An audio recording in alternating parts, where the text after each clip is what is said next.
الفيلم في إحدى المدن الصغيرة المتشابهة الملامح والتي تقع في أحضان البحر.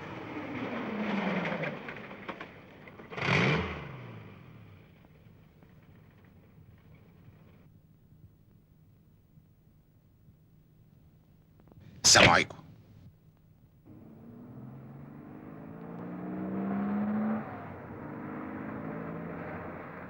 مدرسة الإخلاص.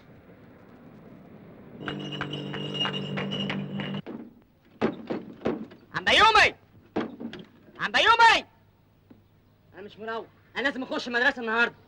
انت عم بيومي، عم بيومي. طب عليا النعمه، الراجل ده سمعنا ومطنش. سجاير ما بقتش تمنع عينه يابا. هات شيل يلا يا سام. والله ما معايا صلاح حتى فتشني. جاتك نيله في منصتك دي، امال جاي تهبب ايه؟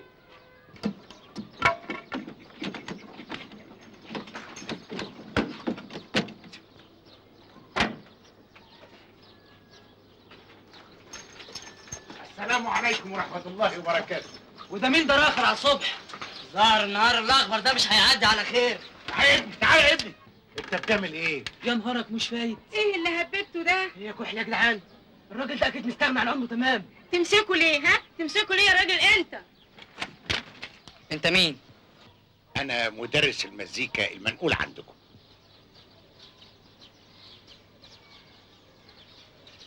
انت؟ أيوه أنا. انت متاكد؟ مستحيل أنا مدرس المزيكا المنقول عندكم. كده؟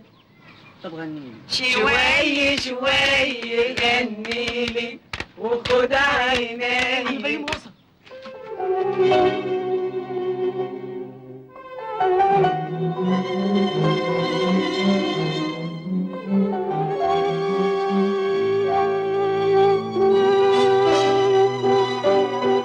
انت عم بيومي، البيه المفتش وصل من مصر. ايوه بيه المزيكا. لا أنا انت يا سعاده البيه ان شاء الله هتكون مبسوط قوي من المدرسه دي. شوف يا سعاده البيه، الناظر بتاعنا راجل حته سكر. ايوه يا بيه. وعم بيومي بيه هو كمان تصرف له علاوه يا بيه. اتفضل يا بيه. اهلا وسهلا، اهلا وسهلا، اتفضل. والله اجيبكم واحد ورا واحد، والله ما اجيبكم ورا واحد.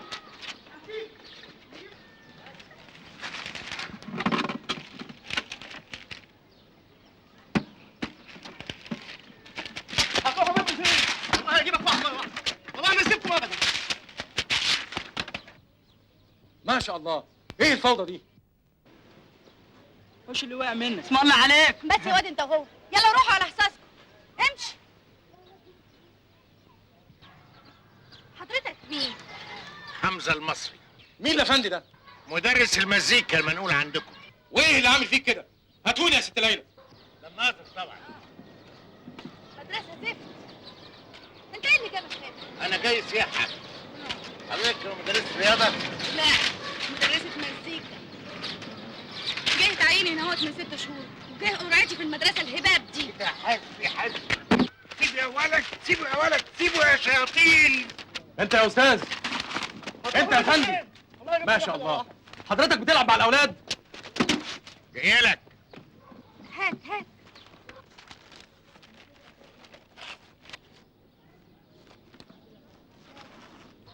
دول تأليفك؟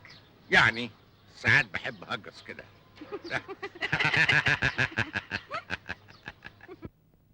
انا مش ناقص مصايب، انت ما تنفعش المدرسه دي. يعني ايه يا حضرة الناصر؟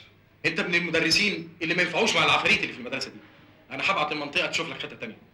طب اديني فرصة يا فندم. لا، انت تروح تقعد في الاستراحه وما تورينيش وشك الا وانت بتمضي امر النقل. مع السلامه. لا يا حضرة الناظر، أنا منقول هنا بأمر رسمي وهقبض مرتبي من هنا، يعني لازم أشتغل قصاد الفلوس اللي هقبضها. انت ما شفتش عملوا فيك ايه بره؟ قولي له يا ست ليلى، ربنا يقدرنا. انا مسؤول عنك وعن النظام في المدرسه دي. لا، حضرتك مسؤول عن النظام في المدرسة لكن أنا بقى مسؤول عن نفسي. يعني ربنا يسهل ويقدرني. وري له اوضه المزيكا يا ست ليلى. وري له اوضه المزيكا. في حاجه؟ لا مفيش. اتفضل.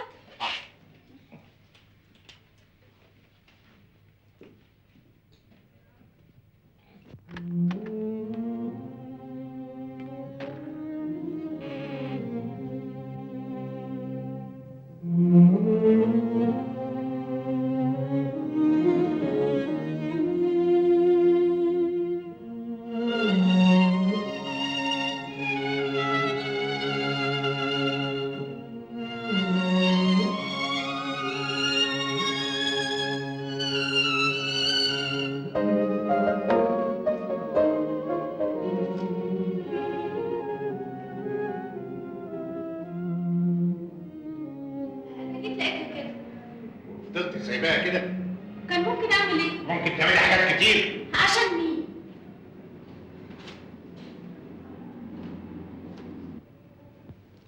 عشانك انت، عشان ما هي اللي بتقبضيها، عشان الاولاد.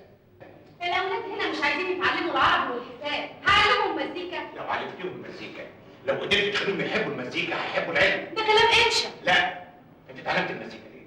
عشان بحبها طبعا. اللي بيحب المزيكا مش ممكن يعمل كده. مش ممكن يسيب الآلات لغايه ما تعرف. مش ممكن يسمح لنفسه ابدا ان اوضه المزيكا تبقى اسطبل. لو المزيكا ما غيرتكيش يبقى انت ما تعرفيش حاجه عنها ابدا. انت بتضحكي على نفسك يا انسه. انت المزيكا بالنسبه لك مجرد وظيفه، حتى الوظيفه ما بتأديهاش كما يجب. كفايه، انت فاكر نفسك ايه؟ انا لو بايدي كنت اضربك بالرصاص انت واللي زيك. انت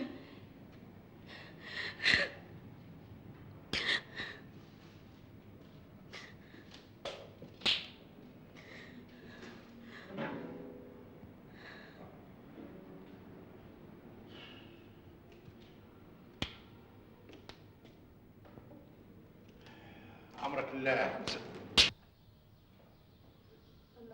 مالك يا ليلى؟ حصل ايه يا بنتي؟ فهميني. الزفت بتاع المزيكا ده مجنون. انا عمري ما حد هزقني بالشكل ده. يا ولد بشوف بقى الناظر هيعمل ايه معاه. يلا هو في المدرسه دي. مالك يا انسه ليلى؟ خير؟ حصل ايه؟ الظاهر الافندي بتاع المزيكا زعل. انا رايحه للناظر. وعلى ايه واحنا رحنا فين؟ ولد يا ولد يا ولد. يا ولاد عايز اريح. اقعد هات اهو، اقعد على صوتك. خلاص يا ولاد بلاش دوت المايه نفك حصرنا هنا. اوكي اوكي ايه اوكي ده؟ ايه اللي بتقوله؟ ايه الكلام اللي بتقوله ده يا ولد؟ ما انت اللي قلت. ما هو العيله ما فكرتش حصرها هتموت. انت المسؤول بقى. شياطين. ها نفكوا فين؟ انا مش عارف اعمل فيك ايه. مكمل الآن. يلا يا شعب.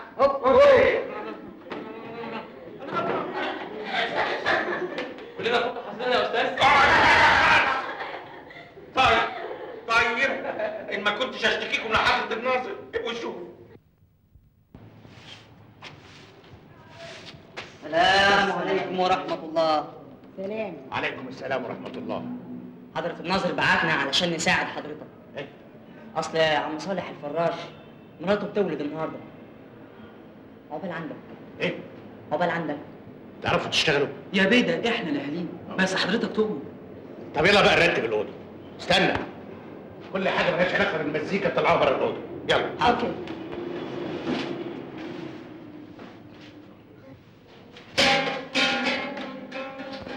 أنا قلت طلعوا الحاجات اللي مالهاش علاقة بالمزيكا. وهي دي ليها علاقة بالمزيكا منين؟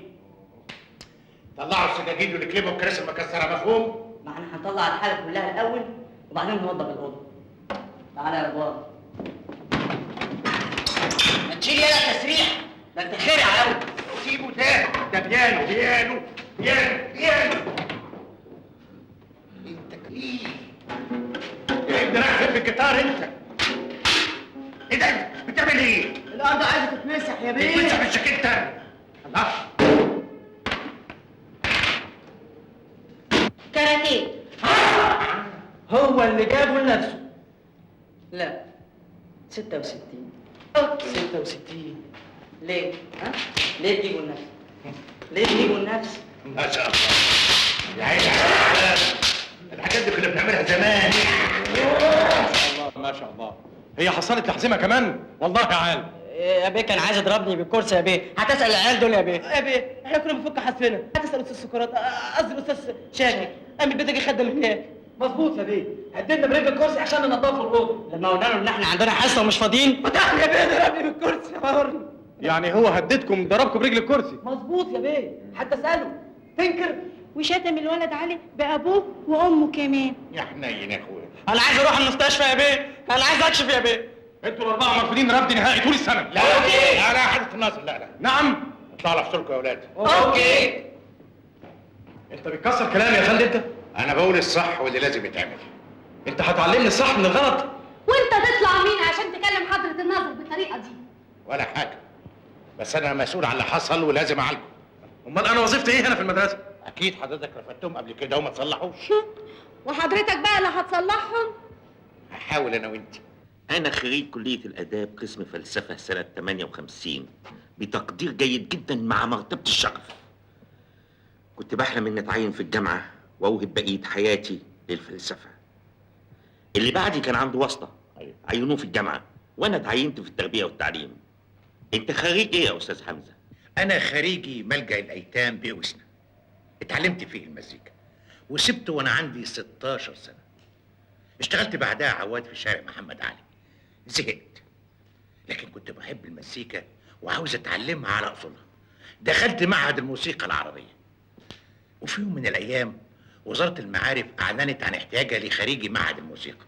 قدمت، ومن يومها لغايه دلوقتي مفيش مديريه ما رحتهاش، مفيش مدرسه ما اشتغلتش فيها. الله الله. بتصلي؟ والله أحيانا. لا انا بقى دايما.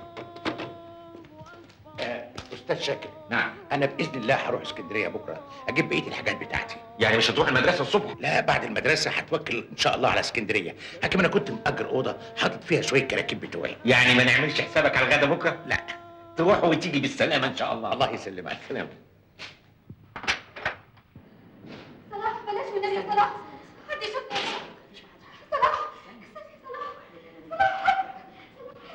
يا صلاح، حد يشوف. ايه ده يا ولد؟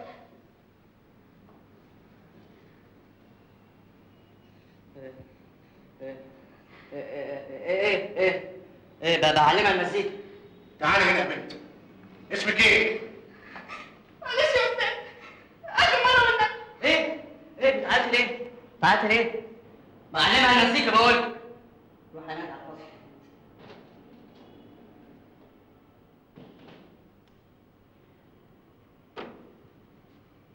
تعالى هنا يا شاطر. ايه شاطر دي بقى؟ هتقول للنظر؟ لا هقول لابوها. ملهاش أب. يتيمه؟ اخوها اغنى واحد في البلد، يا ريت يتيم زيها. وعملت معاها كده ليه؟ الشغل. بقول لك ايه، لو حد عرف ما اضمنش ايه اللي هيحصل. ها؟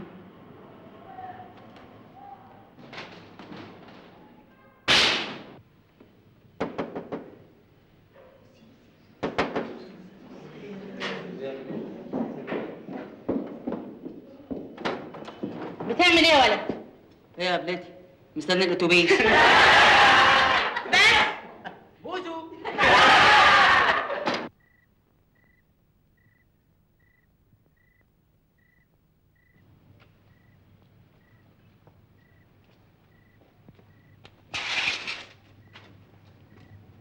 كفايه كده، كفايه. هات المفاتيح. لا انا اللي هسوق لغايه ما نطلع من الزراعيه وانت استخبى في الدواسه. اشمعنى يعني؟ احسن حد يشوفك يا صلاح من رجال الجلال ولا من البلد تبقى فضيحه. طب اول ما نطلع على الزراعيه هسوق انا.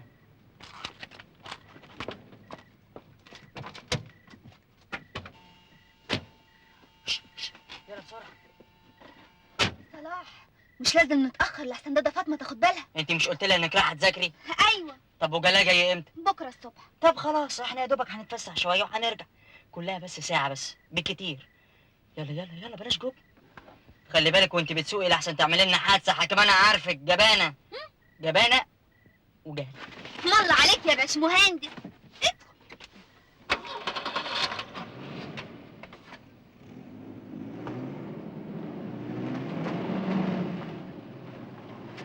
جمد عليها يا اسطى لحسن الهوا يطيرها.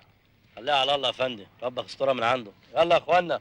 عمال حبايبي اجيب لي سندوتشين لحسن انا من الصبح على لحم بطني. طب ما تعوقش والله. لا اشتكي على الله. حالا.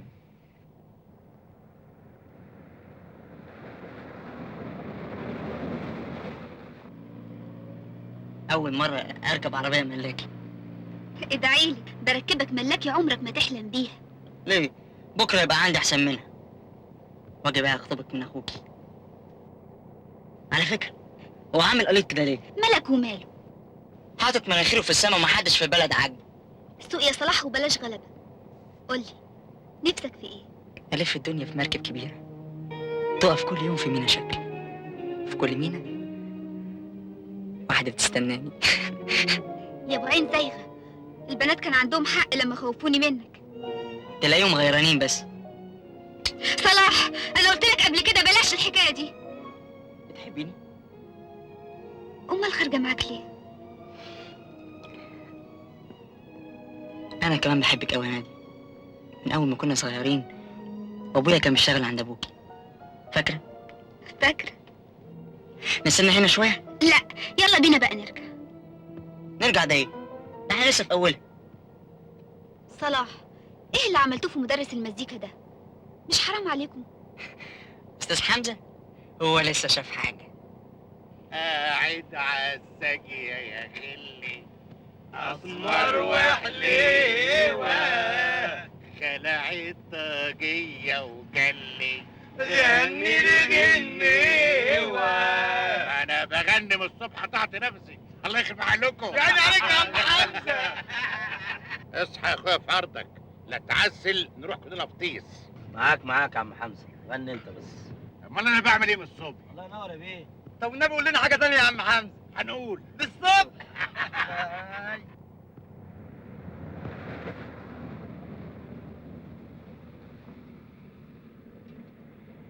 كفايه بقى، يلا نرجع.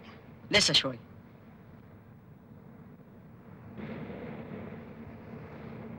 حاسب يا صلاح، حاسب.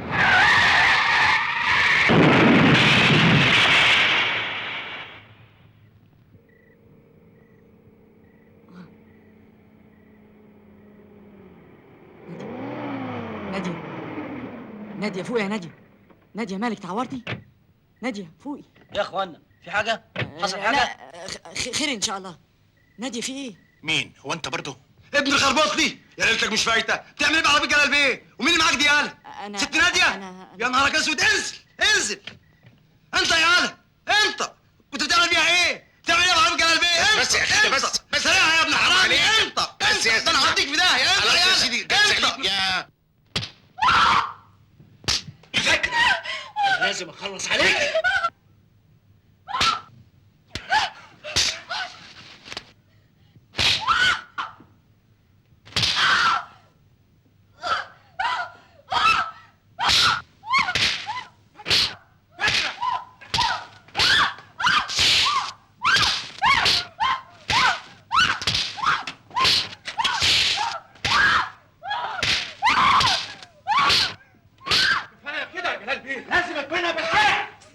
سيبك من الضرب دلوقتي، خلينا نتكلم في المهم.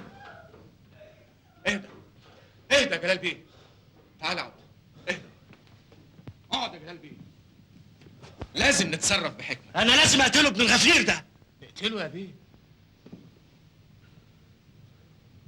لا، قصدك ايه يا جلال بيه؟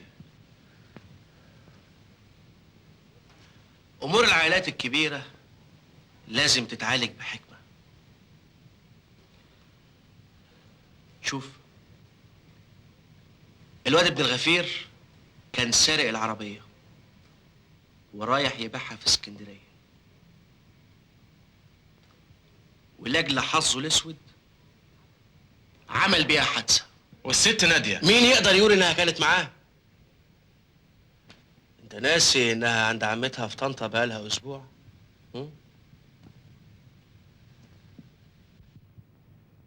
انت موقفك صعب قوي يا ابني، لان لو التهمه دي ثبتت عليك يبقى العربيتين اللي اتسرقوا الشهر اللي فات هيلبسوك هما كمان. يا بيه انا مستعد احلف على مصحف اني ما سرقتش عربيات. امال كنت واخد العربيه تعمل بيها ايه؟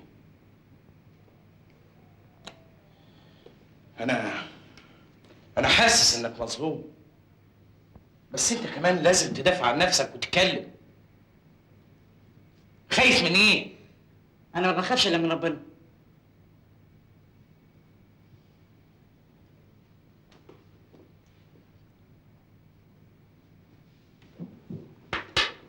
فتحي خد على الحجز. ايه يا جماعه، هنفضل قاعدين كده وحاطين ايدينا على خدنا زي النسوان؟ ما تقول يا ابو العريف ممكن نعمل ايه؟ هو في حد في البلد كلها قد جلال الموجي؟ يعني ايه؟ هنسيب صلاح يروح في تيس كده؟ جدع الافندي بتاع المزيكا جاي اهو. بقى لو كان صلاح معانا مش كنا ضحكنا عليه شويه؟ ايه يا اولاد واقفين كده ليه؟ احنا واقفين في ارض الحكومه، محدش عندنا حاجه. صلاح عمل ايه؟ انت عارف الحكايه انت كمان؟ ايوه انا شفت الحادثه امبارح وكان كويس. هو ما جاش مدرسه النهارده ليه؟ جلال الموجي يا سيدي اتهموا بسرقه عربيته وحاطينه في السجن. سرقه؟ دي البنت اللي اسمها ناديه كانت معاه. انت شفتها بيه؟ ايوه. لحسن جلال الموجي بيكذب على البيه المأمور وبيقول ان هي ما كانتش معاه، وبيقول كمان انه خد العربيه وراح يبيعها في اسكندريه. بقى الحكايه كده. سترك يا رب، انت المنجي يا رب. عم الخربوط اهو. انت المنجي يا رب. الاستاذ حمزه يا عم الخربطلي شاف الحادثه ودخل يبرق صلاح. ما تخافش يا حاج. هتشوف صلاح ابني ان شاء الله. طيب الله يخليك تديله السندوتش ده من امبارح ما كانش له. حاضر. يا رب. اسمع يا جلال، الاتهام اللي انت بتتهمه للولد ده اتهام خطير. انت عارف انه تلميذ وممكن يضيع مستقبله. يا سعادة البيه لو اللي زي ده ما ترباش هتبقى البلد فوضى. بس انا عندي احساس اكيد ان الولد ده مظلوم. مظلوم؟ الشهود اللي شافوه في العربية اهم، والعربية مكسورة ومرمية لغاية دلوقتي. ناقص ايه تاني؟ تمام يا فندم. في واحد عاوز يقابل حضرتك بره موجود. خليه يستنى شوية. ده بيقول انه عنده معلومات عن حادثه العربيه. كده؟ طب خليه يتفضل. حاضر. اتفضل يا عم. السلام عليكم ورحمه الله وبركاته. عليكم السلام ورحمة الله. حمزه المصري. اتفضل يا استاذ حمزة. ايه؟ خير. الله، ما الجماعه الطيبين موجودين هنا اهو. انتوا تعرفوا بعض قبل كده ولا ايه؟ ايوه كانوا راكبين معايا العربيه وشافوا الحادثه زيي. احكي لنا بالظبط ايه اللي حصل يا عم حمزة. انا كنت راجع من اسكندريه بالعربيه، شفت عربيه عامله حادثه كان فيها ولد وبنت. كتاب الله يسامحك. قول يا عم حمزة، كان في بنت في العربية؟ ايوه البنت اسمها ناديه ومعها ولد اسمه صلاح. هو انت تعرفهم؟ دول تلاميذ عندي في المدرسه. كلام فارغ. استريح يا جلال بيه. تمام يا فندم. صلاح. حاضر. هو حضرتك جلال الموجي؟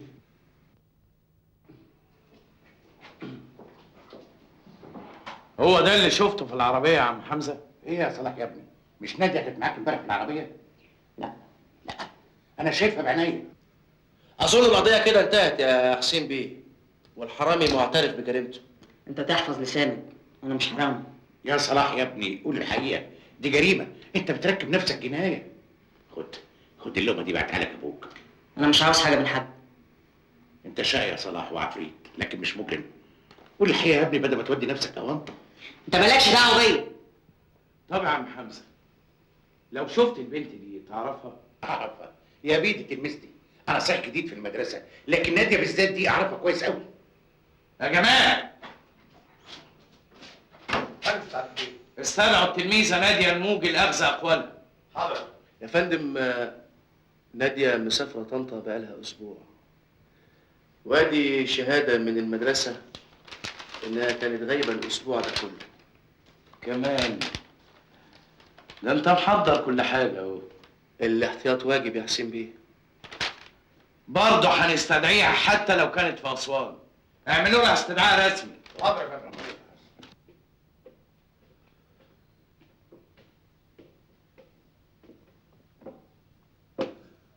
اسمع. ايوه يا بيه. مدرس المزيكا يا اسماعيل لسه ما عرفش مين جلال الموجي. نعرفه يا بيه. وبسرعة، أحسن البلد تبقى فوضى، وأنت عارف أنا بحب النظام.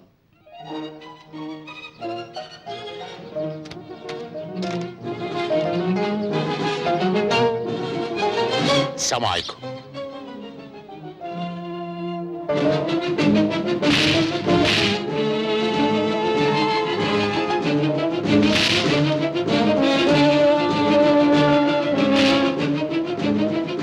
يا ابني انا بتاع المزيكا. اخ لو كنت شفتك من زمان.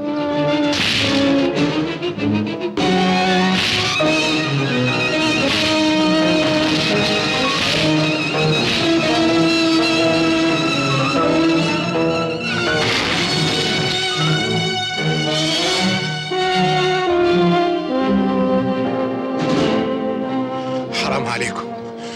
سيبوني اخد نفسي، سيبوني اخد نفسي.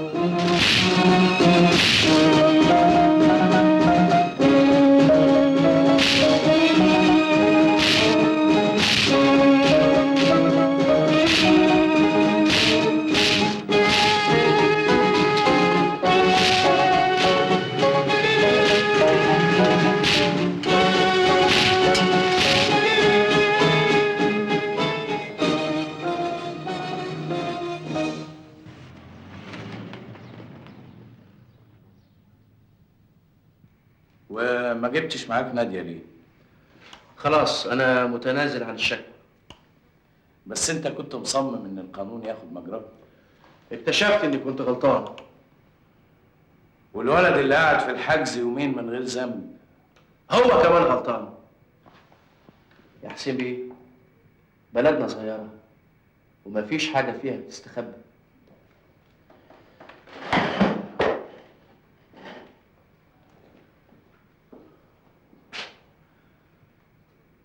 يعني البنت كانت معاك وبعدين معاك يا حسين بيه، يعني عايز نعمل ايه يعني؟ تعتذر لصلاح. يظهر اني لازم انزل مصر.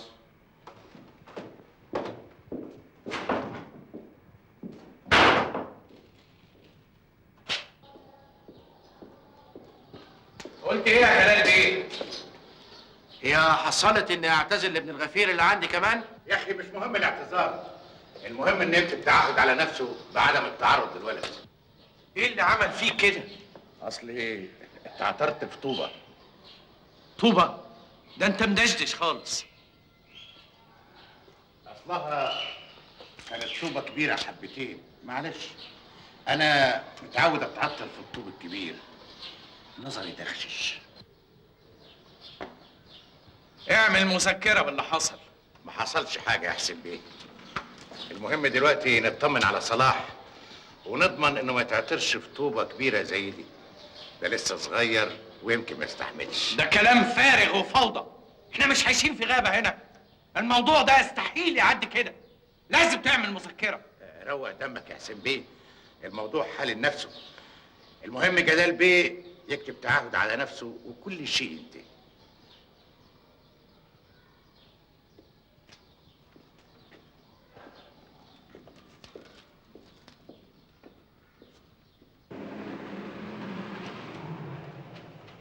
اهلا يا بيه.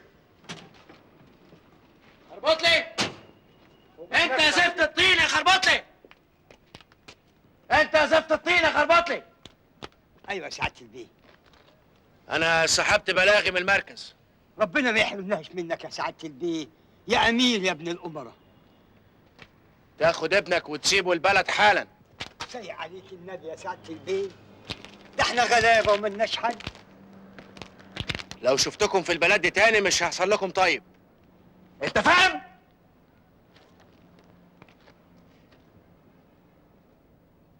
حسبي الله ونعم الوكيل. طلعت ايه؟ امبارح. اقعد. مش فاضي. انا مش موافق على اللي عملته في المركز. كلامك ده فضح نادية. انا بس جيت علشان اشكرك قبل ما امشي. ماشي تروح فين؟ البلد. تعمل ايه في البلد؟ هنقعد عند عمي وانا هشتغل في ورشه ميكانيكا. هكسب 3 جنيه في اليوم. المدرسه. وهيعمل ايه تعليم؟ هتوظف؟ مش عاوز. انت بقالك كام سنه موظف؟ وبتقبض كام في الشهر؟ عاوز تشتغل ميكانيكي عند واحد في ورشه. مش جايز يطلع زي جلال الموجي؟ قصدك ايه؟ شوف يا صلاح، انا مش ضد انك تشتغل ابدا، اشتغل واكسب، بس انا عاوزك تاخد الشهاده الاول عشان ما حدش يضايقك في حياتك. انا ما حدش يقدر يضايقني في حياتي ومش عاوز اصيح من حد.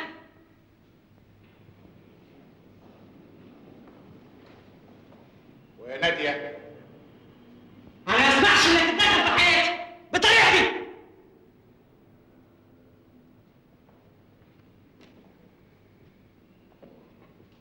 انت جبان. انت سايب البلد وهربان عشان جلال الموجي عاوز كده، مش عشان تشتغل. انا عارف انك بتستفزني علشان اعرف. افرض صح ولا غلط.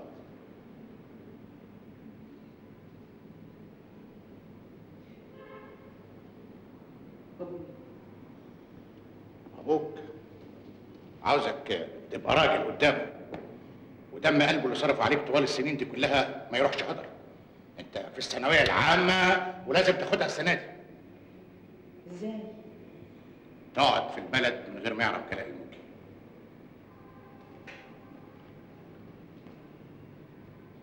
استخبى؟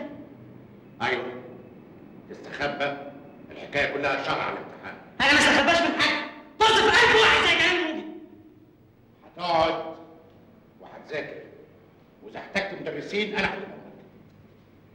هي دي الرجوله في نظرك؟ ايوه هي دي الرجوله.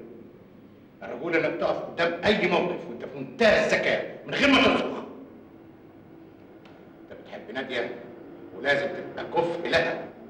يلا خد السنه دي الشهاده وعلى جامعه اسكندريه. ابوك روح وديه البلد وتعال. يلا.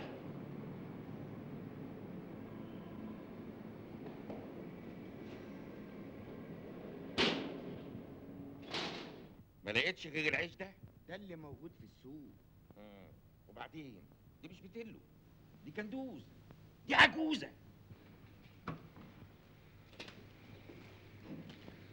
الله، امال فين الاكل بتاعي يا عم عبده؟ مفيش. هو ايه اللي مفيش؟ مفيش اكل في البلد. اتفضل. الله، امال ايه اللي جبته للاستاذ شاكر؟ الاستاذ شاكر راجل في حاله، لا بيهش ولا بينش. اما انت انزل هات اكلك بنفسك. انا عندي عيال عاوز اربيها. انا ما عنديش.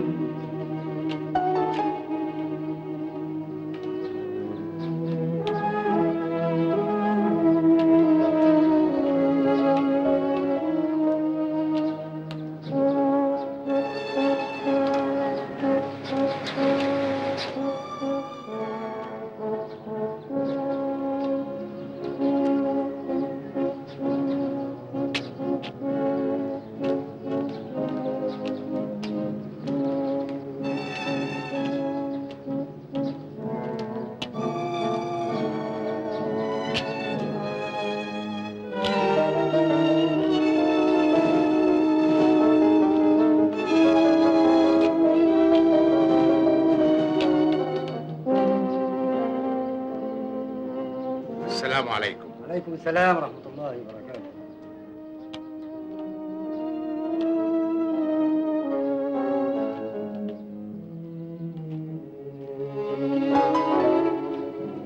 شطبنا. نعم. شطبنا. لغايه عندي وشطبته؟ أمر الله. حاشا لله، ده مش ممكن يكون امر الله، ده امر حد تاني. وحياتك يا حضرة احنا مش فاضيين لك. يا راجل يا طيب انا هدفع فلوس. يا سيدي شطبنا. طيب طيب طيب اتفضل بقى. حتى القعده كمان شطبته. بلاش اقعد هنا، يمكن شكلي مش ولا بد. ممكن تديني اكلي واكل في استراحه؟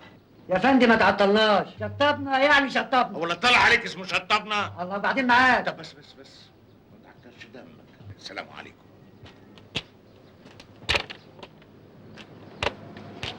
ده ايه الكرم ده كله؟ ده كمان مش ممكن يكون شطب. حيلك يا فندم، بتعمل ايه؟ بسمي بالرحمن. العيش ده متباع يا فندم، وادي عطيه، تعال شيل الشيله دي وديها لاصحابك. كده؟ امال فين لسه ما اتباعش يا معلم؟ في الفرن جوه، فوت علينا بكره خد. كتر خيرك. السلام عليكم. انا هعرف اربيه كويس، لازم يجي لحد عندي ويبوس الجزمه. ممكن علشان خاطري تبطل كلام في الموضوع ده؟ عندك شريط فاست؟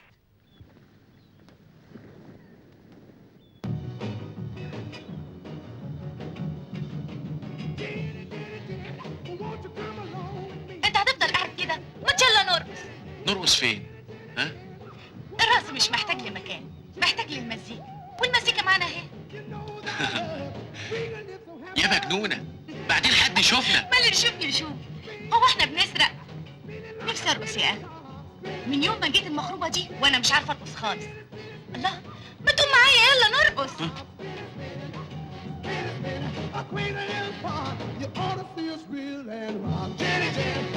اموت في شقاوتي. لا تعالي هنا. الله كده طيب. ها اديني بوسه. لا تعالي. لا لما نتجوز. هنتجوز امتى؟ يعني لما نزهق من بعض. يا دمك بتحبني صحيح؟ واكرهك ليه؟ كده. طب انا ماشيه بقى. ماشي بقى. تعالي هنا. تعالي هنا. هتمشي تروح فين؟ شوف يا جلال، انا كذا مره قلتها لك، تاكد انك مش هتقول حاجه مني قبل ما نتجوز. انت مش قلت لي هنتجوز على طول يا جلال؟ طبعا، بس لما اجوز البنت ناديه الاول. انت صحيح مش هتوديها المدرسه تاني؟ لا طبعا، بعد اللي حصل ده لازم تتجوز. السلام عليكم ورحمة الله. السلام عليكم ورحمة الله. رمضان خش على البصبه جوه. كفايه الحصر، كفايه الحصر الخربط لي.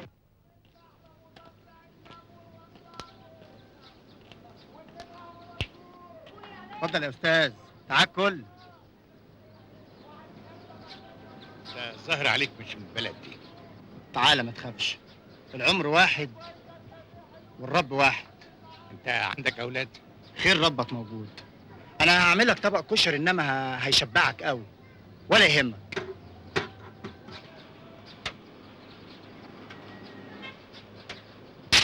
انا مش قلت لك السلام عليكم؟ ودين النبي ما انا راجع عنهم. هي البلد ما فيهاش رجاله ولا ايه؟ معلش سيبني يا معلش معلش سيبني، انا عارفهم واحد واحد. معلش يعني انتم في البلد دي. معلش السلام عليكم.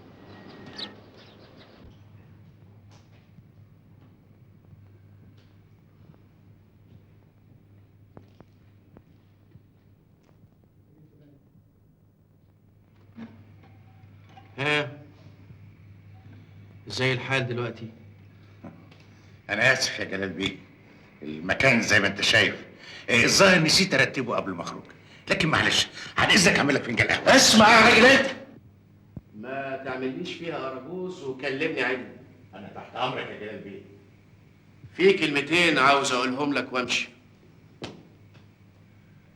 المرة دي انا هسامحك لانك لسه جديد على البلد.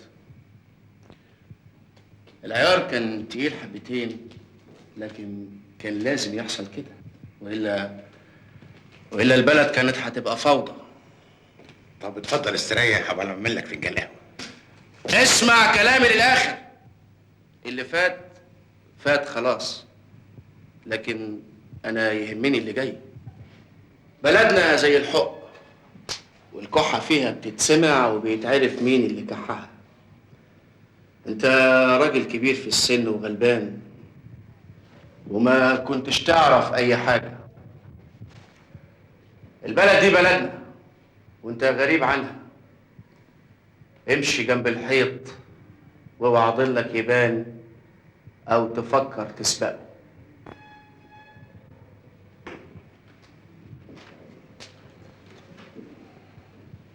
مأمور المركز مش دايم، لكن جلال الموجي هو اللي نشأ البلد دي، وهيفضل فيها سلساله لحد ما تنتهي. قلت ايه؟ لا اله الا الله. رد على كلامي. قلت ايه؟ لا اله الا الله. بطل بقى الدروشه والهبل اللي انت فيهم دول. ولو حصل منك اي حاجه تانيه مش هسامحك. انت فاهم؟ عم حمزه، عم حمزه. مين؟ انا. ايه اللي جابك هنا؟ انا قلت نتغدى سوا. حد شافك؟ لا. طب تعال.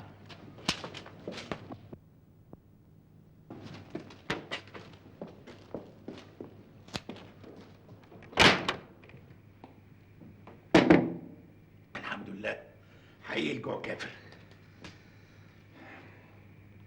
ايه ده؟ انت بتشرب سجاير؟ دي خدتها من علبة ابويا. والكبريت كمان خدته من علبة ابوك؟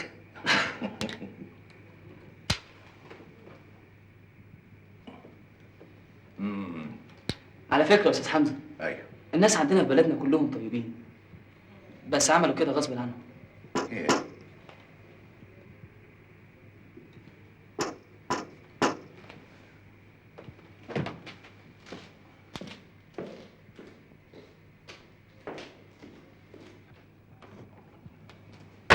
صلاح، انا جيت اطمن عليك. طب ليه فرضان هنا؟ لا بلاش ازود مشاكل، كفايه اللي حصل. استنى يا صلاح، انا جاي معاك. هتقعدوا فين؟ عندنا في البيت، عندنا اوضه فوق السطح هيقعد فيها. خد يا صلاح، خد دول. ايه ده؟ لا انا معايا يا استاذ. خد ما تتكسفش. لا انا معايا والله. عيب، اعتبرهم سلف يا سيدي. يلا بقى يا ابو الصلح. خلوا بالكم من روحكم يا ولاد. مع السلامه.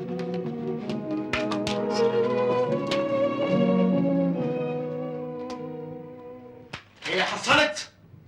بقى الواد بتاع الكشري ما عادش حد بالي عينه؟ والله يا عال. نعمل في ايه يا جلال بيه؟ لازم يصيف له شهر على الاقل بعيد عن البلد. يصيف يا جلال بيه. انا ماشي. ما تنساش يا صابر تفوت على المعلم شحاته في سوق السمك وتخليه يستناني. هكون عندكم الساعه 5. امرك يا جلال بيه.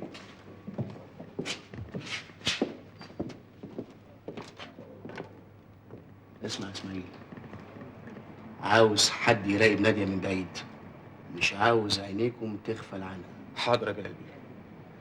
سلام. مع السلامه يا جلال بيه. تحب اوصلك؟ لا بس ابقى خلي بالك من الرجاله اللي بتحمل. حاضر يا جلال بيه. الحقني يا بيه. في ايه يا ست؟ جوزي يا سعاده البيه خطفوه الكفر عيني عينك. مين اللي خطفوه ويبقى مين جوزي؟ جوز ابراهيم عبد الله يا سعاده البيه، ده راجل غلبان وفي حاله، ده وراكم لحم يا بيه. مين اللي خطفه؟ خطفوه رجاله جلال الموجي يا بيه. رجاله جلال الموجي؟ ايوه. وجوزي ده بيشتغل ايه؟ ارزقي على باب الله، بيزرع بعربيه كشري على قده. طب اقعدي استريح. احكي لي بالظبط ايه اللي حصل.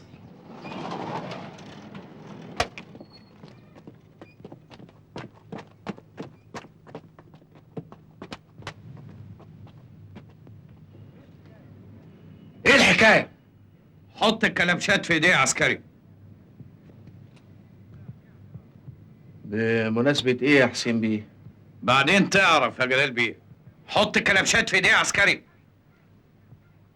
عسكري! ولازم الكلبشات؟ متهيألي.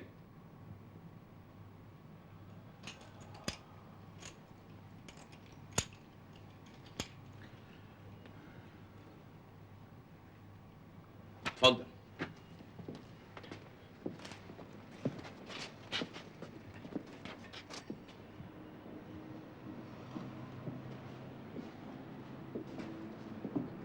مفيش داعي اي حد يتصرف غلط والا ماشي كل حاجه زي ما هي يا اسماعيل. حسين بيه مصر يبيتني في التخشيبه الليله دي. معلش الصبح هكون هنا. يلا.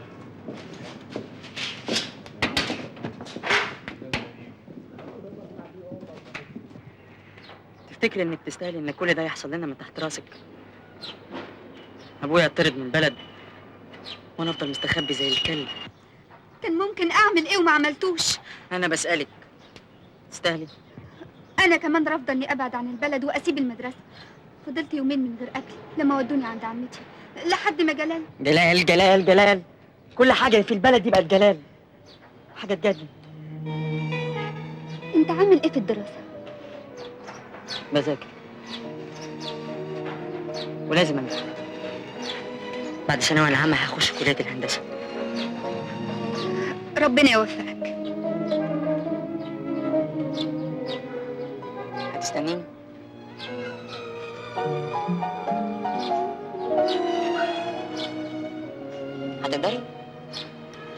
هقدر.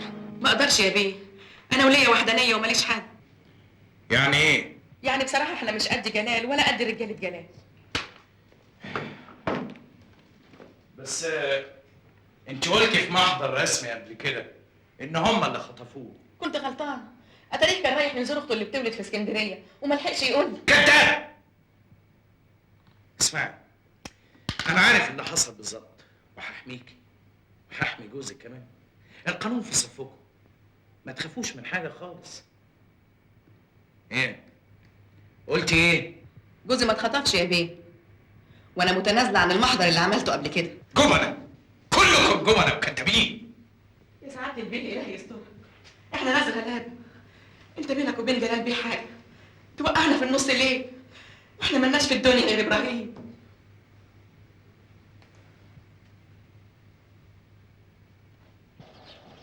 سلامة يا جلال. نورت يا بيه.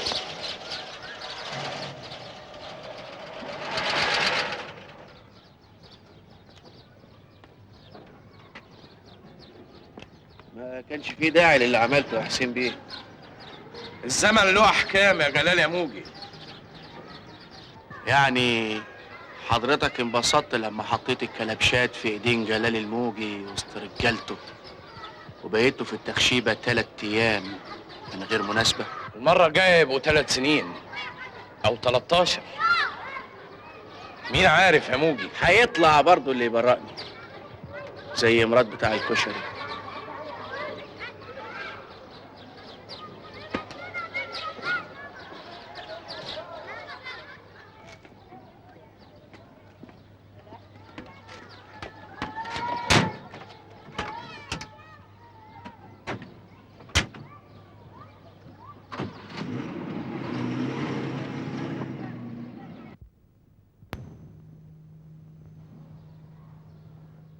انت يا ابو حجر، انت مخبي ابن خربوط لي فين؟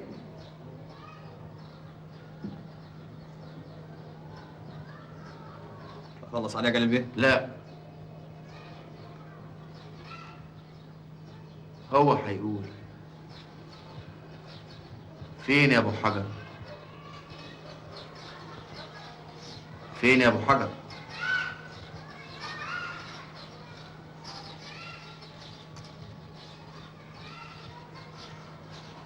فين يا ابو حجر؟ اوه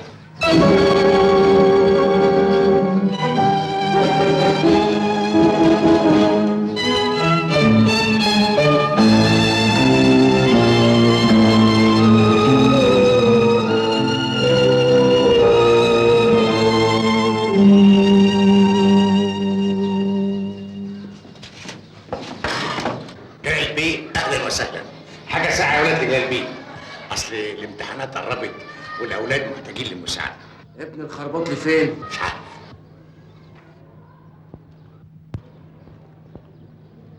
انت هتستهبل عليا؟ مش هتبطل النغمه دي بقى؟ نغمة ايه؟ سعادتك بتفهم في المزيكا؟ اسمع يا راجل انت، شغل الاراجوزات ده احنا فاهمينه كويس. نغمة ايه واراجوزات ايه؟ انا مش فاهم حاجه. انت فاهم كل حاجه. انا في مره قبل كده انذرتك ودلوقتي بنذرك لاخر مره. روح يا شيخ الله يسامحك. كفايه كفايه اللي حصل لغايه كده. بالعكس، ده دافع اكتر انك تستمر وتنجح. الحكايه كلها اسبوعين، ما تقدرش تستخباها. وافرض قدرت مش هروح الامتحان. ساعتها ربك يفرجها. كفايه اللي حصل لكم من تحت راسي. انا خلاص مسافر الفجر. مفيش نصيب يا عم حمزه. تعال معايا، انا رتبت كل حاجه. تعال.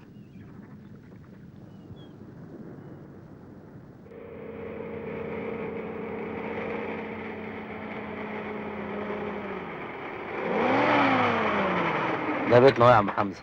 انزل يا صلاح، محدش واخد باله.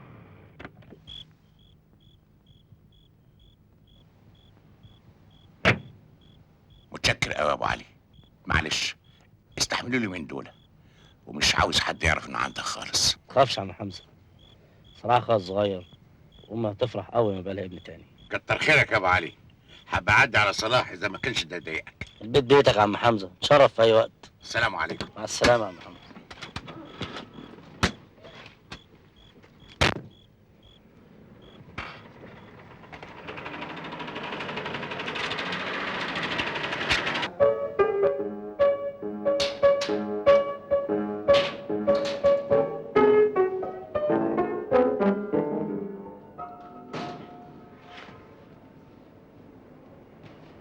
صلاح وحشنا يا عم حمزه، عاوزين نشوفه.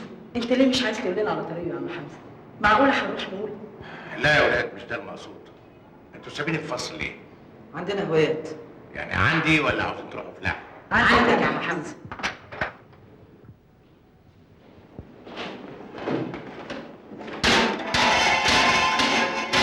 ايه ده انا قطع.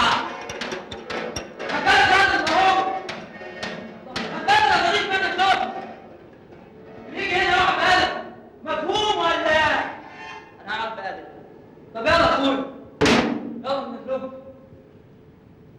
يلا يا اخويا انت وهو. ما يلا الله. يلا يا اخويا يلا.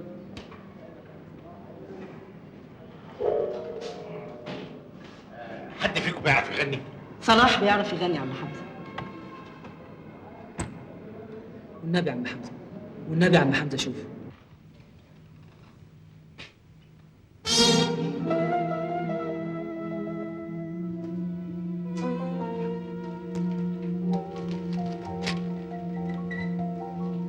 اما مين اللي عمل كده يا اما؟ رجالة جلال الموجي يا خالد صلاح؟ لا لما سمعت السمنة بتاعته من الشباك.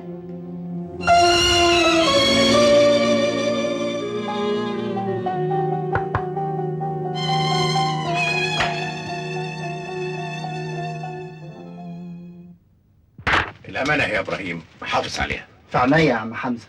اتفضل اشرب شاي. متشكر. ادخل يا صلاح.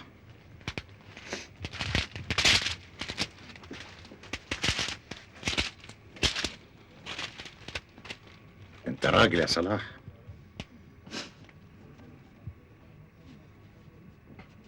متشكر يا عم حمزه. تعال يا ابراهيم انا عاوزك.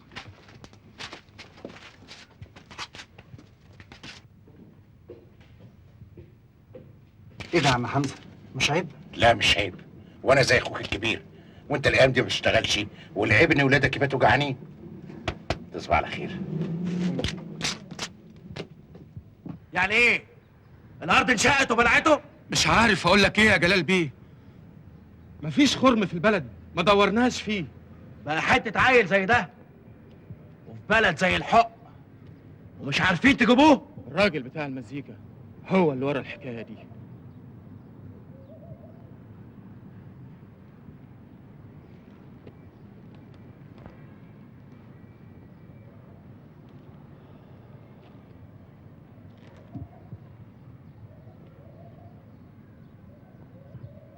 اسمع يا اسماعيل، ايوه يا بيه. انت هتتجوز ناديه. اللي تشوفه يا جلال بيه. بسم الله الرحمن الرحيم. بسم الله الرحمن الرحيم. زوجتك موكلتي البكر الرشيد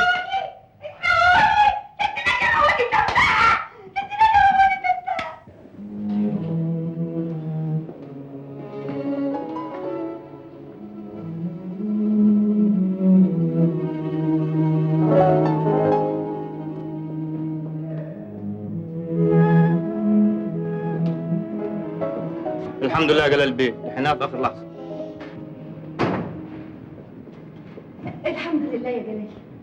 يا ريتها كانت ماتت. جلال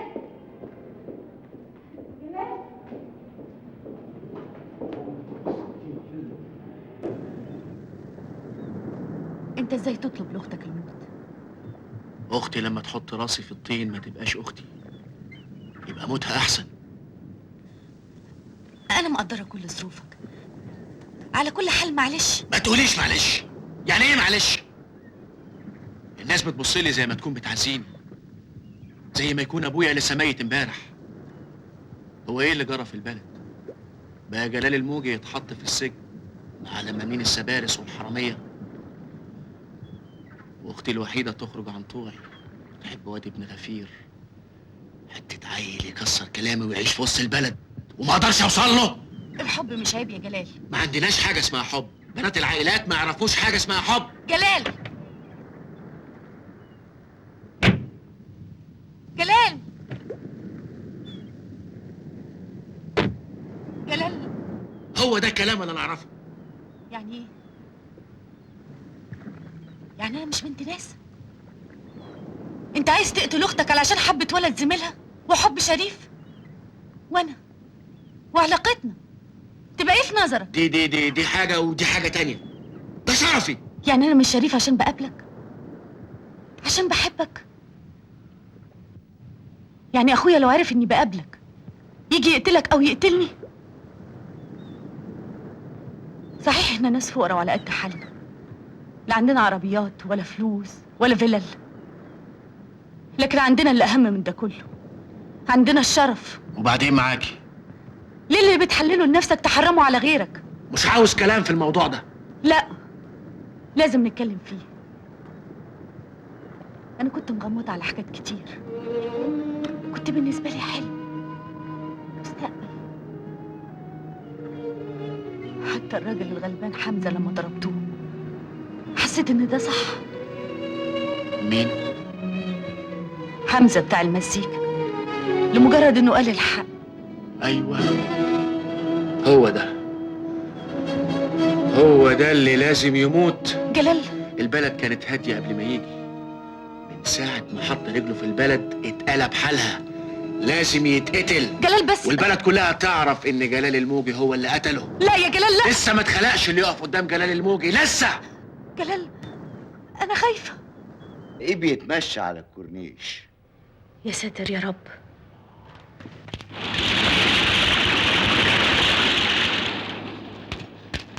على مهلك يا ليا، قطعتي قلبي. خايفه لا يكون حصل له حاجه. هو ده يحصل له حاجه؟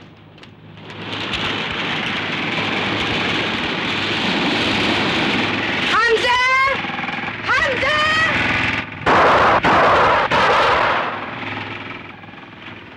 جرالك حاجه؟ لا. جرالك انت حاجه؟ لا. انتوا هتقعدوا هنا للصبح؟ كانوا قاصدينك انت. لا، دول كانوا قاصدينك انت. ازاي الكلام ده؟ ده اللي حاصل يا جلال بيه. انت متاكد انها هي؟ طبعا شفتها مع حضرتك كذا مره قبل كده. حلوه قوي الحكايه دي، جديده. راحت انقذته. يروح له الاستراحه الليله دي. اروح له ولا استناه وهو رايح مدرسه الصبح؟ لا، خليه شويه، ده في حاجه جديده دخلت في الموضوع. دي اللعبه هتحلو. هتروح لوحدك؟ ما انا دايما بروح لوحدي. طب ما تروح معانا. اصل الحقيقه عندي مشوار في البلد. طب يا ريت بلاش اليومين دول تمشي لوحدك في البلد، وفي الاستراحه وبقى في الباب اوضتك كويس. مش يلا عشان عليا مستنياني بره. يلا. عرفوا ان الجو هنا جميل قوي. انا بقول نروح بقى لحسن حد يجي يطخنا رصاصه زي امبارح. العمر واحد والرب واحد يا مدام عليا. قلت لك 1000 مره انسه يا استاذ حمزه. ايوه انا اسف يا فندم، اتفضلوا. اسف يا فندم، اتفضلوا.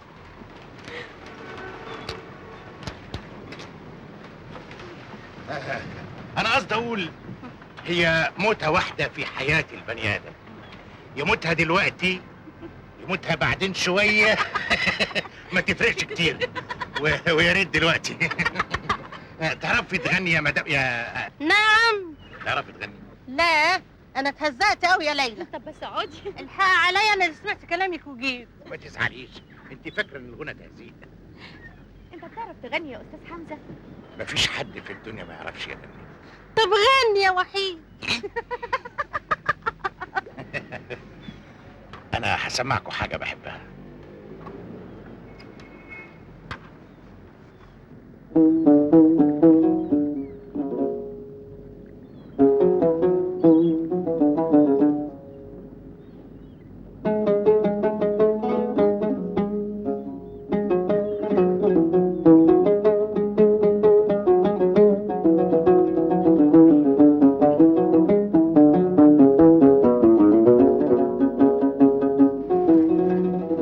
ماشيه بقى. تستني شويه يا انسه عليا، لسه بدري. لا ما كنتيش هتيجي انا حاسباك يا ليلى. لا انا جايه معاكي.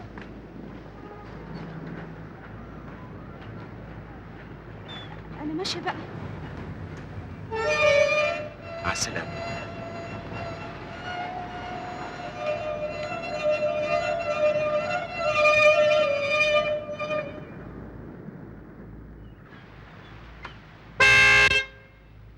عن اذنك يا ليلى.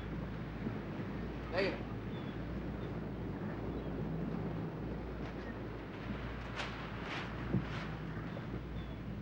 اركبي. مش هقدر. ده انا عاوزك في موضوع مهم. انا اصلي تعبانه وعايزه استريح. ليلى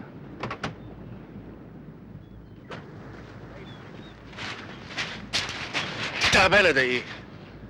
ده انا عاوزك عشان نتكلم في موضوع الجواز. جواز مين؟ جوازنا طبعا يا ليلى. بس وحياتك بلاش الوقفه دي، الناس تقول ايه؟ انت بتتكلمي كده ليه؟ ما تتكلمي عادل. معلش، اصل ما اتعلمتش اكلم ولاد العائلات. انت رايحه فين؟ قلت لك الناس تشوفها تقول ايه؟ وما كنتيش خايفه من الناس وانت قاعده مع حمزه؟ حمزه؟ حمزه ده حاجه تانية. عن اذنك. زوروني كل سنة مرة، حرام تنسوني بالمرة، حرام تنسوني بالمرة.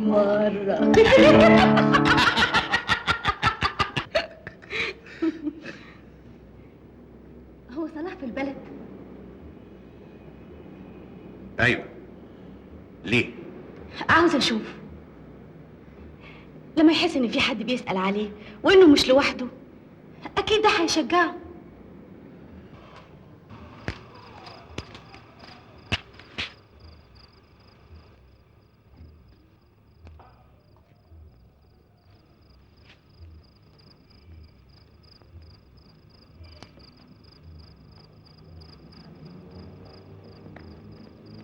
مساء الخير. مساء النور. حد شافك؟ لا. طب امشي لغايه اخر الشارع ده، وخدي شمال هتلاقي البيت على اليمين. انا هحصلك. طيب.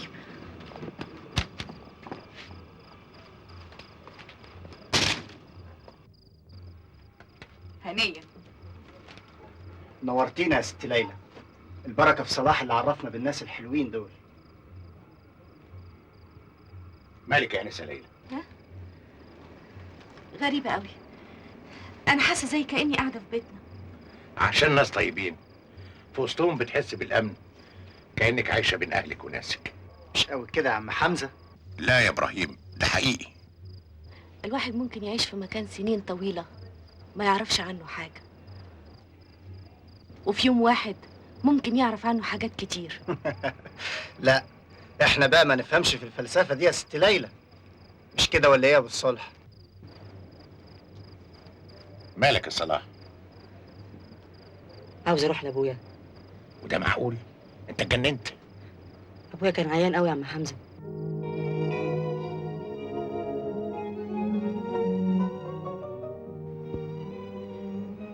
خايف ما اشوفوش تاني.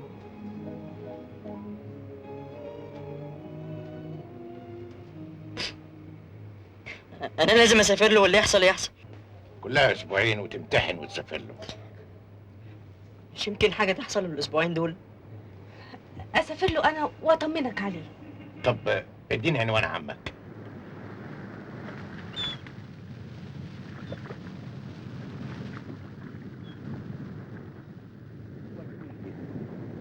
عاوز اشوف صلاح. وبعدين معاك يا عم خربطلي، خلي بالك من صحتك امال. منه لله المفتري زي ما رماني في الفرش. صلاح كان عاوز يجي معايا يشوفك ويطمن عليك، انا اللي مرضتش. صلاح عمره ما فارقني يوم واحد. كل ليلة ما كانش بيجيني نوم قبل ما اطمن عليه واغطيه بايديا. هو العمر لسه فيه لما يحرمني منه الظالم. صلاح كويس قوي وبيذاكر، وان شاء الله ينجح زي ما كان في نفسك. امه ماتت وهو بيرضع، قالوا لي اتجوز يا خربوطي. قلت اجيب لصلاح مرات اب. صلاح عندي بالدنيا، الهي يحرمه من نور عينيه زي ما حرمني من نور عيني.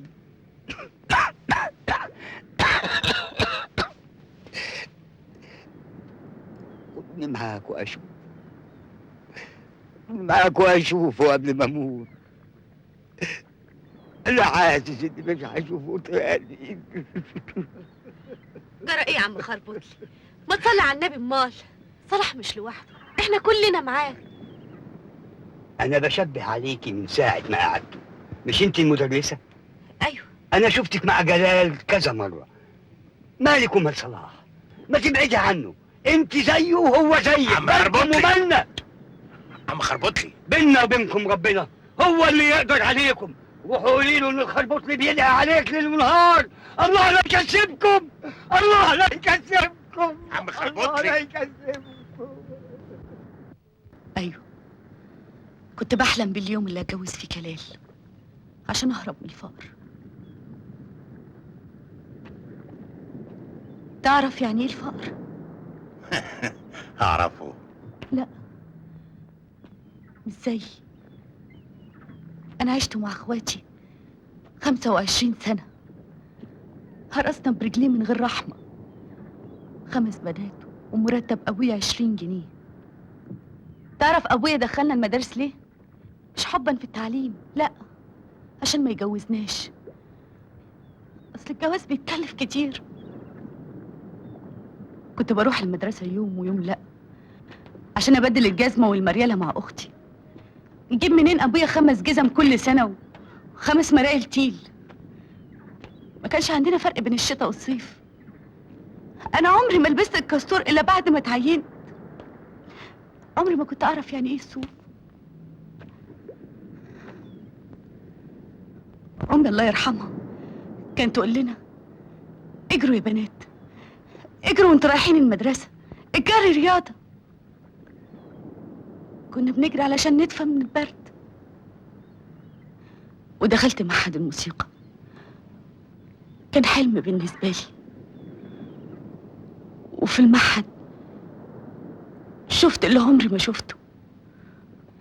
نسيت المزيكا وبقى حلمي اني البس بلوزة زي اللي بشوفهم لابسينها.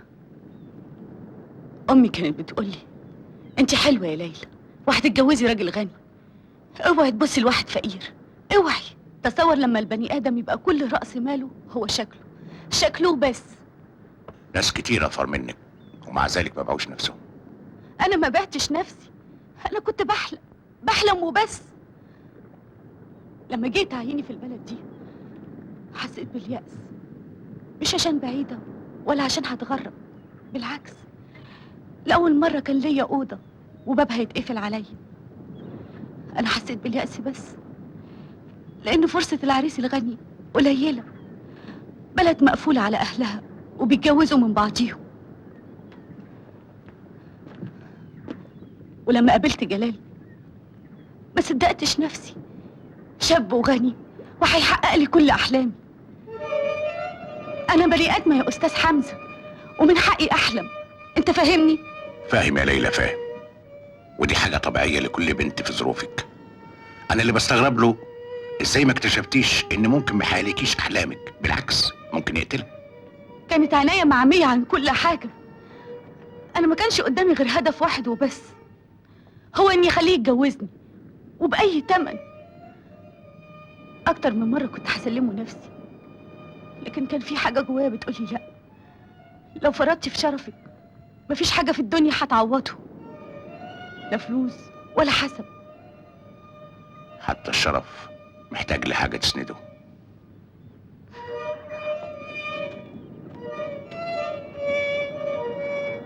بتقولي كنت عايزة تتجوزيه ليه؟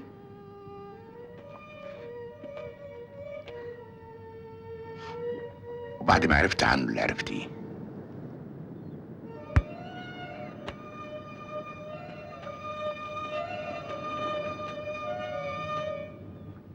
حاسة إني كنت في كابوس وصحيت منه.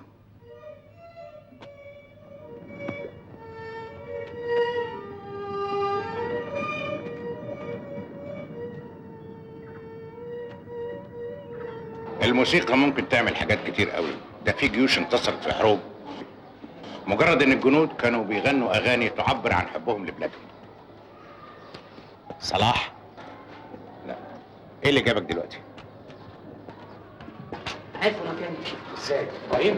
لا يا عم حمزه، انا ابراهيم هو اللي هربني. دلوقتي تلاقيهم ماسكينه بدالي. حد شافك كنت جاي هنا؟ وايه يعني لما يشوفوه؟ ملعون ابو اللي يتعرض له. جرى ايه يا جدعان؟ هو خلاص ما عادش فيه رجاله في البلد؟ ما نلبس طرح احسن. رضوان مش هتيجي انا هنا ورايح يا عم حمزه. بس انت اهو مبسوط؟ الامتحان فضل عليه يومين، مش عايزين صلاح يخش امتحان؟ لا يا عم حمزه، انا مش داخل الامتحان. كفايه بقى، انا مسافر البلد. لا مش هتسافر. لو سافرت كلنا مش هندخل الامتحان، واذا ما كانش حد في البلد قادر يحميك احنا هنحميك. كلنا هنحميك يا صلاح. بس خلاص، انا لقيت حل. هو ايه؟ صلاح هوديه عند المأمور، هو اللي يقدر يحميك. وهيعمل ايه المأمور؟ يقعده في المركز وانا هقعد معاه لغايه ما يخلص الامتحان. مظبوط، هو اللي لازم يحميه. يلا روح. مش هنسيب صلاح، لازم نوصله. وبعدين يا رضوان مش عاوزين مشاكل، خد زمايلك ويلا. يلا روح. يلا يا رضوان. يلا يلا يلا يا ولاد. يلا يلا يلا. استاذ حمزه. افندم. لحظه من فضلك.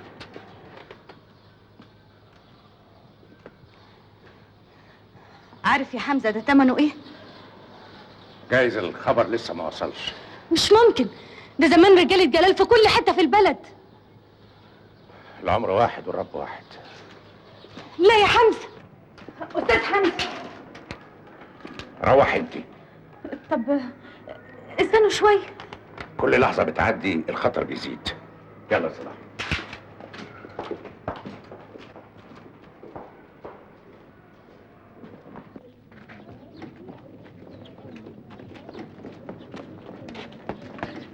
صلاح، انا قلت اجي معاكم يمكن ينكسف على دمه وما يعملش حاجه. هيعمل ايه يعني؟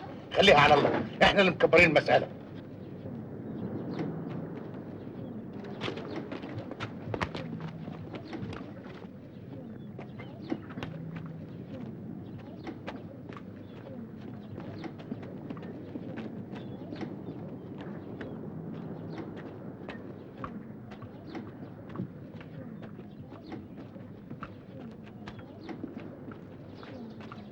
منعول ابو الخوف، وده احنا وصلنا. الحكايه كلها 50 خطوه ونوصل المركز. هانت.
ليلى.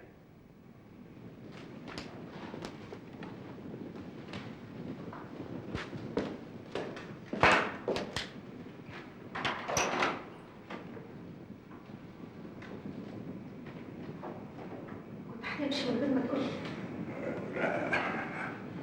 ايوه ابدا، يعني انا كنت ناوي تهرب. انا بهرب من نفسي، بهرب من اللي حصل. تسيبني؟ أنا ليلى، عمري ما قابلت راجل زيك. انت بتقولي ايه؟ أنا بحبك وأنت كمان بتحبني.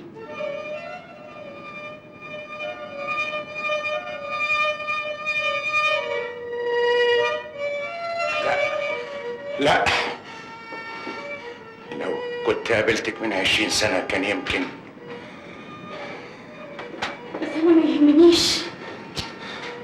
أنا مش سكتك، أنت لسه صغيرة والدنيا قدامك. أما أنا مش أكتر من واحد غير فيكي حاجات كتير.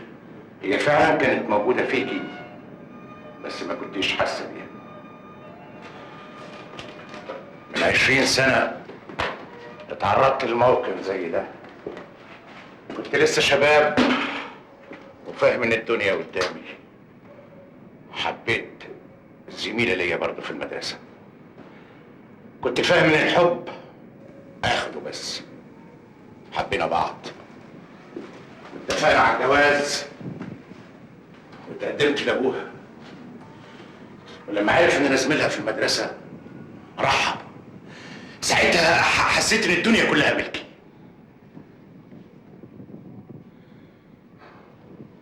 في يوم من الايام سألني عن اهلي، مين ابوه؟ قلت له ما اعرفش، انا متربي في ملجأ. حمزة، أنا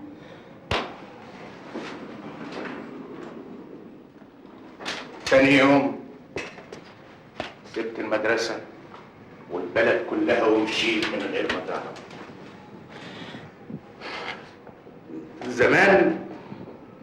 زمان كانت حكاية الملجأ دي بتتعبني قوي، كانت معقداني. كان ممكن اطلع متشرد او حرامي او اي حاجة تانية. تعرفي ايه اللي انقذني من المصير ده؟ إيه؟ المزيكا. حبيت المزيكا قوي، وهي اللي عوضتني عن حاجات كتير فاتت. أنت بتعيط؟ لا ابدا ابدا ابدا. قومي روحي انت، الوقت فاتك، وانسي انك قابلت راجل عجوز. أنا عمري ما هنساك يا حمزة. افتكريني زي اي كلمة طيبة مرت في حياتك. مع السلامة.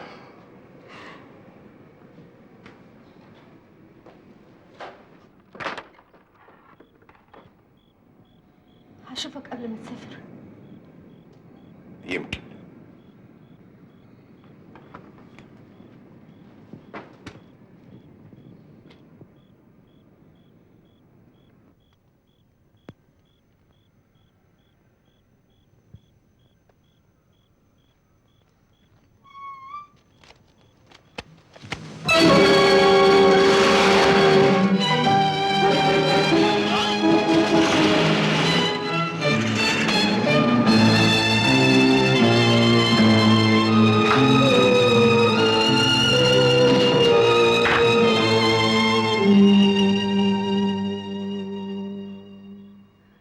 كنت عارفة إنك ممكن تعمل كده.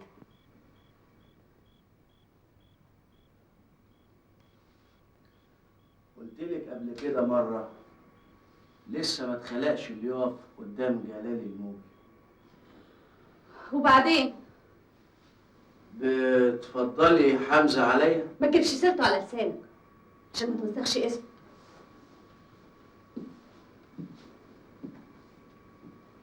بتعطفي عليه بحبه كدابة. وكنت عنده دلوقتي وبترجع له عشان يتجوزني.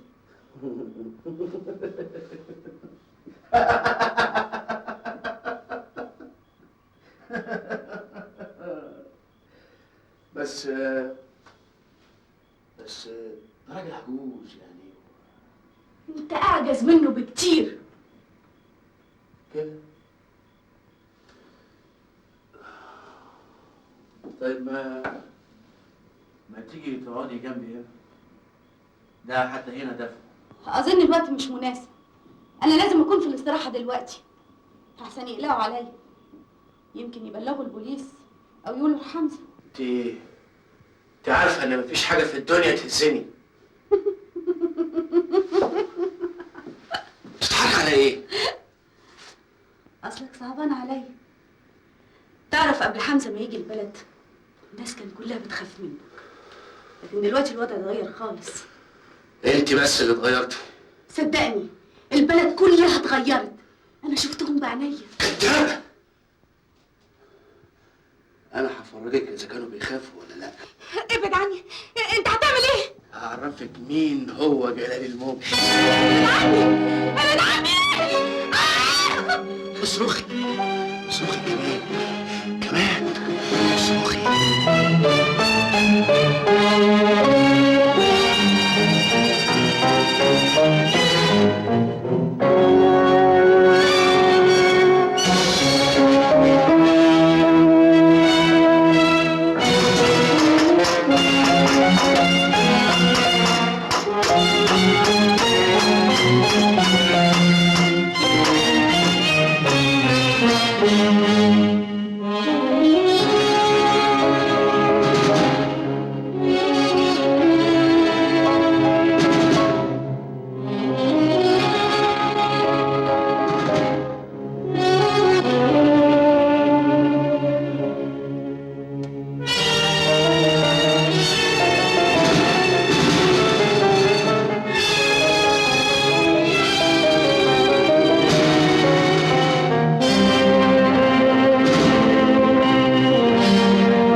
ليلى ليلى ليلى ليلى قومي معايا قومي معايا.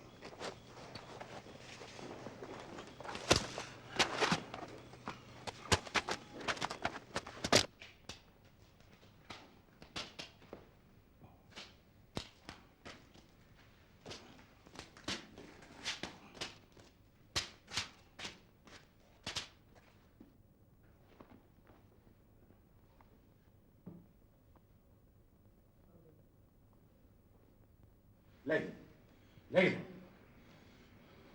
ليلى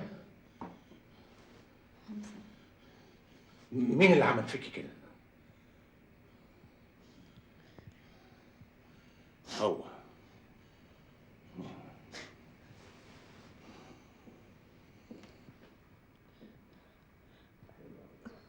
غصب عني يا حمزه، غصب عني.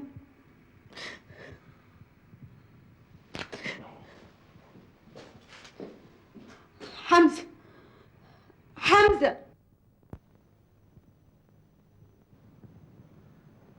ايه يا راجوز؟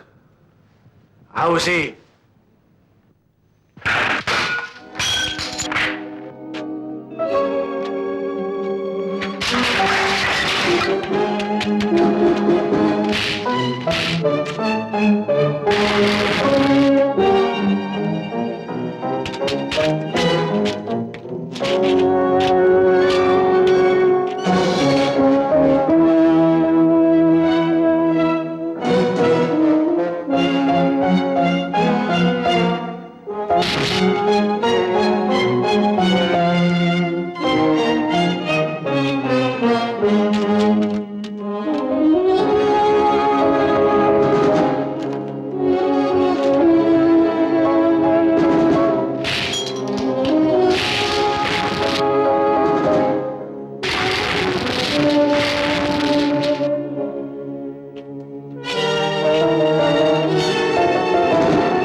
قتلته. ما كانش فيه حل غير كده.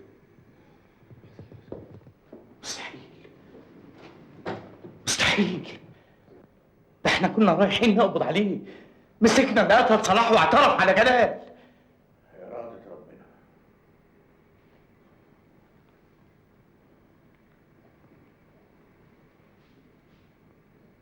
حمزة، حمزة، انت متأكد؟ ليه؟ ليه يا حمزة ليه؟ ده دكتور واقف تحت مستنيني. الكلام ده مفيش منه فايدة يا حسين بيه. لو سمحت أدي واجبك.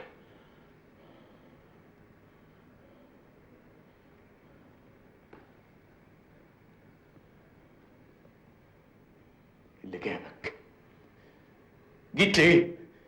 جيت ليه؟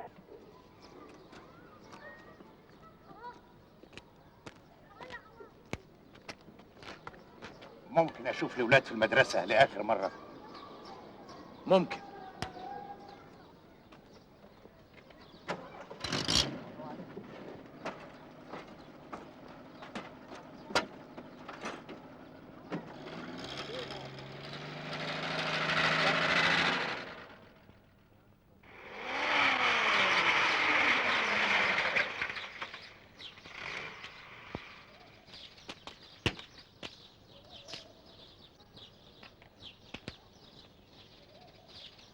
ممكن عشان الأولاد ما يشوفونيش. فك يا عسكري.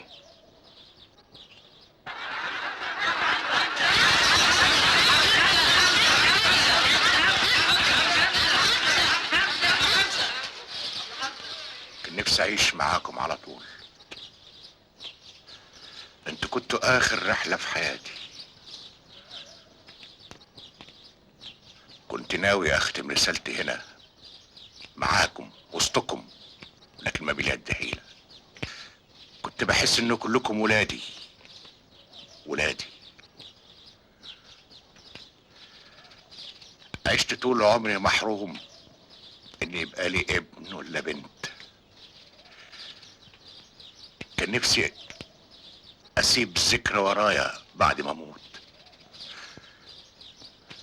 لكن الحمد لله أنا سايبكم كلكم، سايب أطهر وأنضف وأحلى ذكرى.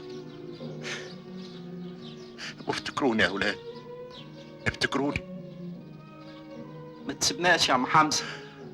لا يا ابني، أنا دخلت بلدكم لوحدي وهخرج منها لوحدي.